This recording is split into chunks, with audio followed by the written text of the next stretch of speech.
हम पढ़ रहे थे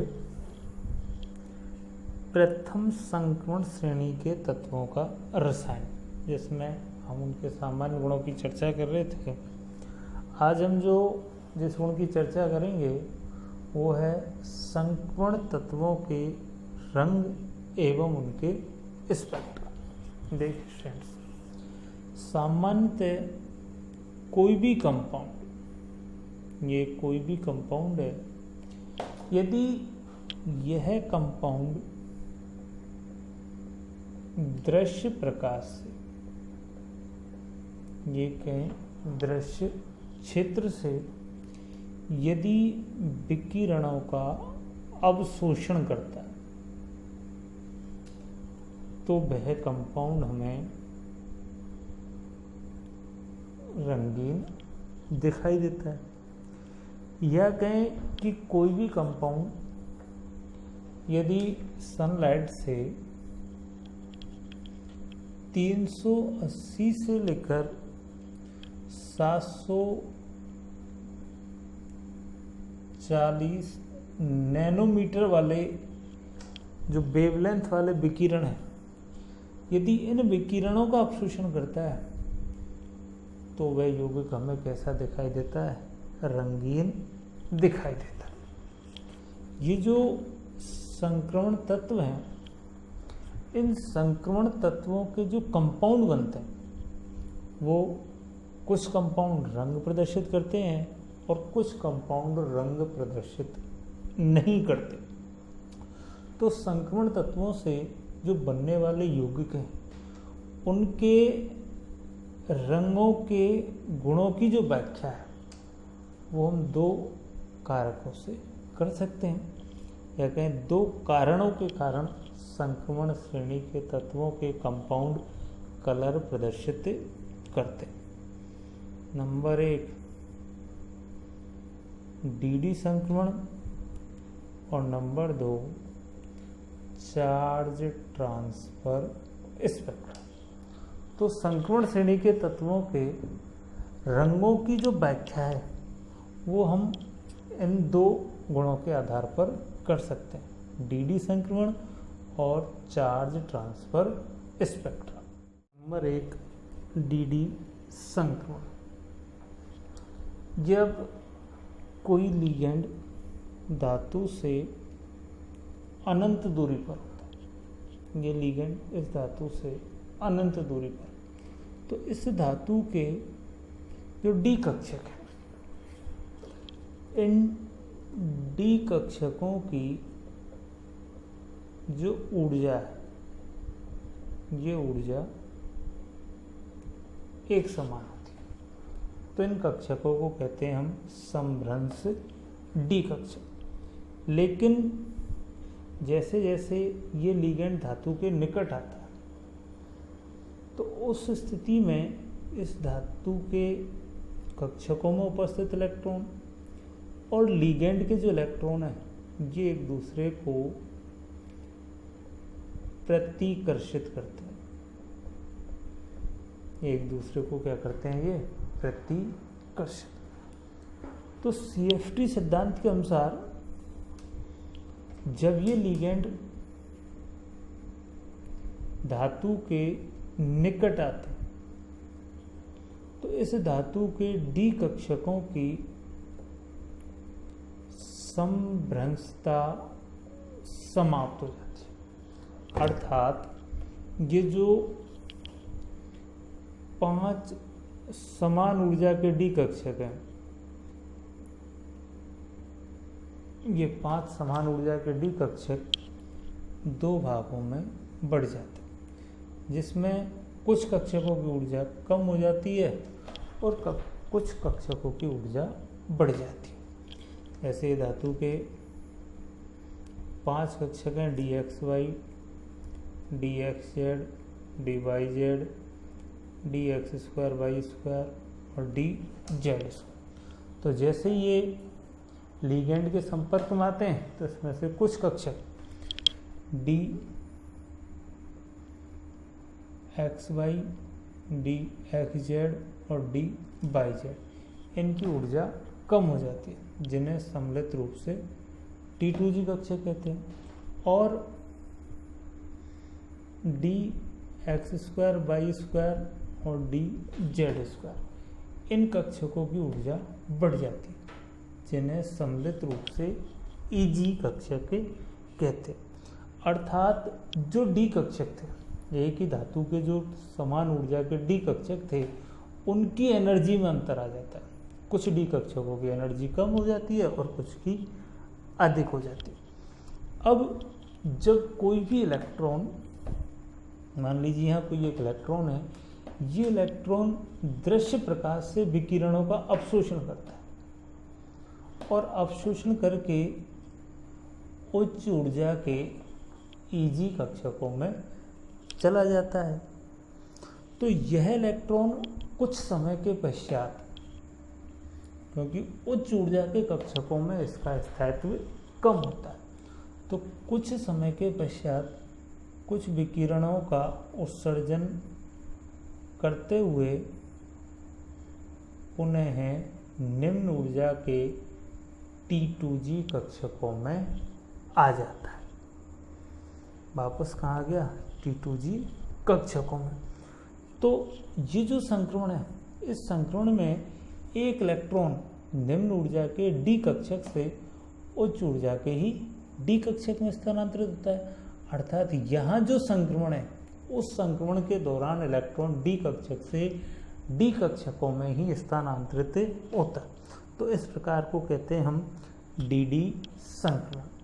और इस DD संक्रमण के कारण ही जो संक्रमण धातुओं के यौगिक हैं, वो यौगिक रंग प्रदर्शित करते हैं, या कहें हम रंगीन दिखाई देते हैं। ऐसे धातु या धातु आयन, ऐसे धातु या धातु आयन जिनमें D0 या D10 इलेक्ट्रॉनिक विन्यास पाया जाता है, उन धातु या धातु आयनों के संकुलों में ये जो DD संक्रमण है, ये अनुपस्थित होता है।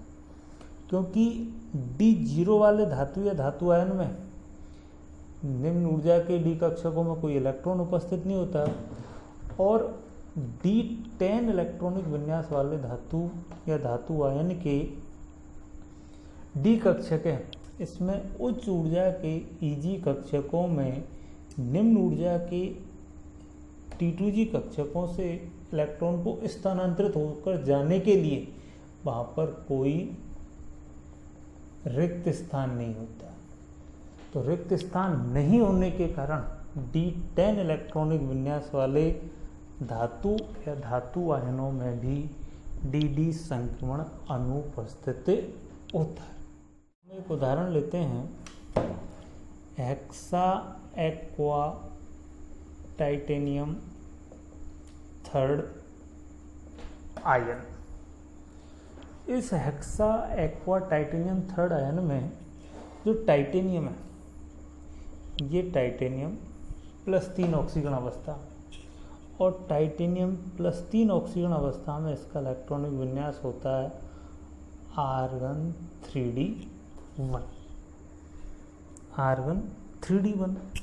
जब इस टाइटेनियम +3 आयन से ये जो 6 जल के लिगेंड हैं, ये 6 जल के लिगेंड एक निश्चित ज्यामिति में जुड़कर एक ऑक्टाहेड्रल कॉम्प्लेक्स बनाते हैं। किस प्रकार का कॉम्प्लेक्स बनाते हैं? ऑक्टाहेड्रल ज्यामिति का कॉम्प्लेक्स बनाते हैं। इस ऑक्टाहेड्रल ज्यामिति के कॉम्प्लेक्स के कारण ये जो धातु में समान ऊर्जा के 5 जो D कक्षक हैं, इन 5 D कक्षकों की डीजेनरेसी समाप्त हो जाती है। अर्थात इसमें से कुछ इलेक्ट्रॉनों की ऊर्जा कम हो जाती है, जिन्हें हम T2G, और कुछ की ऊर्जा अधिक हो जाती है, उन्हें हम क्या कहते हैं? Eg कक्षक कहते हैं। जैसे हम जो hexa aqua titanium third complex है, इसको देखें तो इसमें सामान्यतः D1 इलेक्ट्रॉनिक विन्यास है। तो डी कक्षकों में, संभ्रंश डी कक्षकों में एक इलेक्ट्रॉन उपस्थित है। प्रकाश जैसे ही जल के जो लिगेंड हैं वो इस धातु के निकट आते हैं, तो ये जो संभ्रंश डी कक्षक हैं ये दो भागों में स्प्लिट हो गए, T2G और EG। T2G जो कक्षक हैं DXY, DXZ और DYZ, इनकी एनर्जी कम है, और जो उच्च ऊर्जा के कक्षक हैं EG, DX2, Y2 और DZ2, इनकी एनर्जी ज़्यादा है। अर्थात सामान्य अवस्था में इस धातु का जो इलेक्ट्रॉनिक विन्यास है वो हो गया T2G1 EG0, क्योंकि EG कक्षकों में कोई भी इलेक्ट्रॉन उपस्थित नहीं है। जब यह संकुल का इलेक्ट्रॉन दृश्य प्रकाश से विकिरणों का अवशोषण करता है, और ये 500 नैनोमीटर के विकिरणों का अवशोषण करता है, और जैसे ये विकिरणों का अवशोषण करता है तो ये जो इलेक्ट्रॉन है निम्न ऊर्जा के कक्षकों में, ये इलेक्ट्रॉन एनर्जी का अवशोषण करके उत्तेजित होकर उच्च ऊर्जा के EG कक्षक में चला जाता है। अब प्रकाश की उपस्थिति में इसका इलेक्ट्रॉनिक विन्यास क्या हो गया, T2G0 EG1।